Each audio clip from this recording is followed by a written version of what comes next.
The US and Brazil are the two largest exporters of soybeans.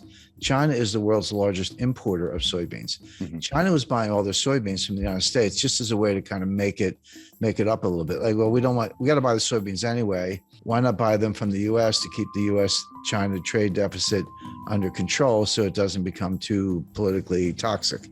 Well, as soon as Trump threw on the tariffs, China retaliated by moving their soybean orders to Brazil, stop buying U.S. soybeans. Well, that's not a phone call. I mean, you're talking about vessels, port facilities, agriculture, trucks. How do you get the soybeans to the ports? How many do you grow? Where's the fertilizer coming from? Et cetera, et cetera. And all those parties, the shippers, the cargo, the insurance companies, and so many people involved, banks, letters of credit, it's just a lot involved. They don't like short-term relationships. They say, okay, I'll do it. I want a 5-year contract. And China said, okay. So they reconfigured all those transportation lanes to get the soybeans from Brazil. All of a sudden, you're a U.S. soybean grower. You say, well, what do? Well, we started selling them to the Netherlands because the Netherlands needs soybeans too. So now instead of shipping them from like Port of LA to Ningbo and near Shanghai, we're shipping them from Port of Houston to, I don't know, France, or Marseille or someplace, or Rotterdam. So the point being, you completely scrambled all these supply chain relationships. I talked to the guy who, look, this is a worldwide endeavor, but he was probably the single most responsible individual for all the significant developments in the supply chain in the last 30 years. And he said to me, Jim, you have to understand, it took us 30 years to build it. We blew it up in 3 years. It's not going to come back overnight. It's going to take 10 years or more to rebuild it. And what I talk about in the book is supply chain 1.0, which is 1989 to 2019, and then supply chain 2.0, which kind of starts now, but is going to go indefinitely because it's going to take a long time to put this together. It's it's like dropping a vase and it breaks in 1,000 pieces. You can't put it back together. You got to go buy a new vase. And that's what's going on with the supply chain. There will be a supply chain, there always is, but the new supply chain will look very different from what we've just gone through, because the whole 30 years of period I'm describing was built on efficiency, lower cost, lower cost, lower cost. It was kind of the Walmart model. So yeah, just-in-time inventory, everyone knows about that, but there's something called cross-stocking. That's where a truck pulls up at a warehouse and you unload it. Instead of putting the stuff in the warehouse, you move it to another truck that then goes to a destination. The stuff never goes in the warehouse. Inventories are very expensive. They're costly to finance. You got to move the stuff around. It's called picking. Pick the stuff off the shelf with your. I used to drive a forklift, so I know a little bit about it. And put it on a truck. I used to unload trucks too. So hey, I've got 7 suppliers.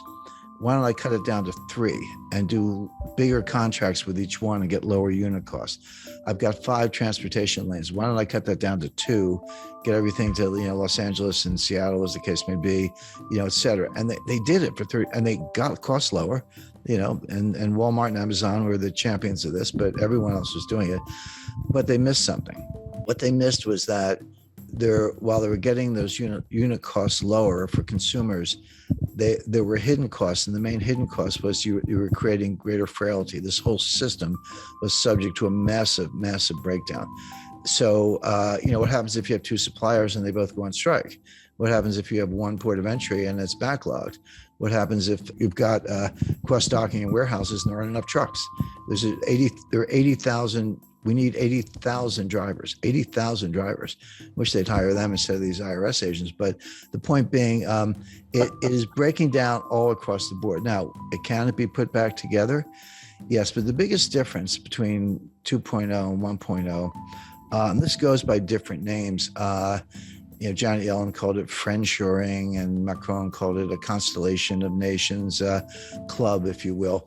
So you'll still have trading partners, you'll still have outsourcing, you'll still have transportation lanes, but it'll be members only. It'll be basically democratic, kind of liberal republics, Western Europe, the EU, of course, US, Canada, Australia, New Zealand, Japan, India, I would expect to be included.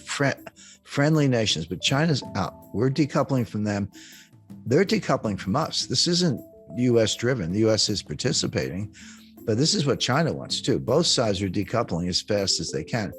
China can develop its own network, maybe Central Asian republics, some Southeast Asian suppliers and so forth, but they're going to lose customers. Well, most of their customers actually in the United States. We won't buy their stuff and we won't sell them our stuff, particularly high tech stuff. So the world's going to break, and these new clubs are going to be formed, and there will be trade and there will be transportation lanes, but it'll be much more restrictive. Now, will prices be a little higher? Yes, but it'll be more secure. So the way I describe that, if you buy insurance on your house, or I buy insurance on my house, you don't want your house to burn down. You hope it doesn't.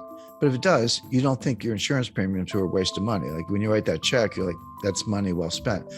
When you pay higher prices for consumer goods, the delta between the old price and the new price is your insurance premium for a more reliable system.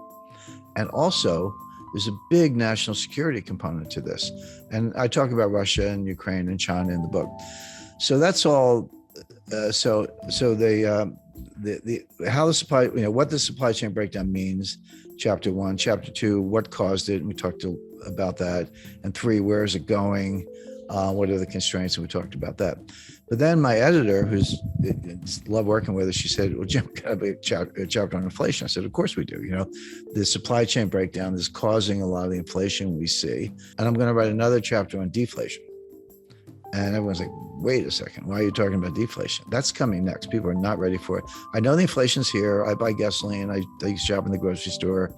I get it. It's persistent. It's not transitory. I understand all that. But inflation has 2 major sources.